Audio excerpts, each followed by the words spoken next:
Weather's relatively stable in Kili, as you can see. The temperatures don't change too much.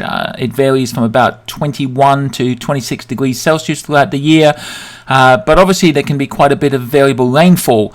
And you can see the peak being in April with around 13.8 inches of rainfall during the month of April.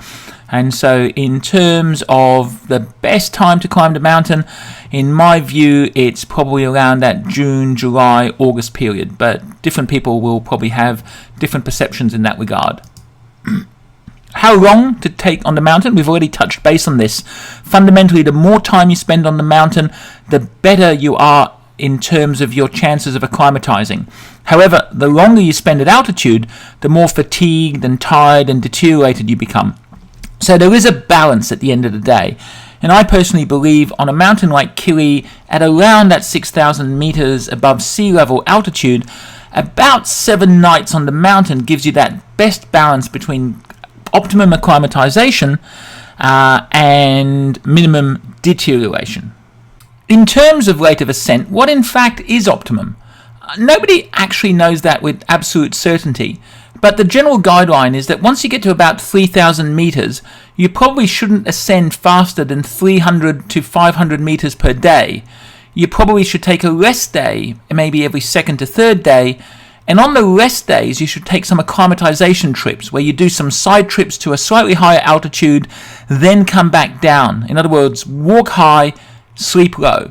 So if you then took a mountain like Kili, nearly 6,000 meters, and you wanted to optimally acclimatize following these sort of guidelines, you'd probably need to spend perhaps up to 15 days on the mountain. So even the 7 that I talked about before is somewhat of a compromise. 15 is probably ultra conservative. 4 to 5 is definitely too fast.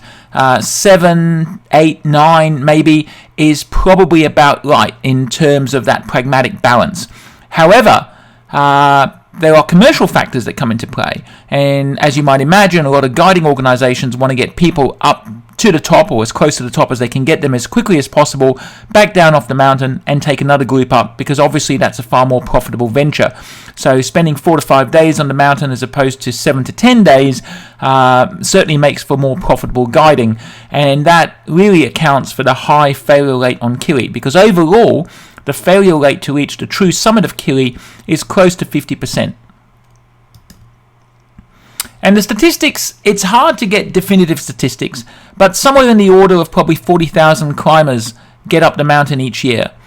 The success rate to get to the summit is probably around 45 to 50%, and there's probably about 1 death per year that occurs on the mountain. Some people have suggested that there might be up to 30 deaths, but it's really hard to find any evidence that would validate that. If you look at actually getting to the summit, and you look at all climbers across all routes, as we said before, the success rate is somewhere in the order of between 45 and 50%. If you look at 5-day routes, the success rate actually drops down to 27%. 6-day routes alone, it's 44%. 7-day routes, it's 64%, and 8-day routes, it gets up to above 85%. So what you can see from this is that the longer you spend on the mountain, the greater your chance to summit. Now, a lot of websites from guiding organizations actually claim success rates of over 90%. You have to ask yourself, how do they do that?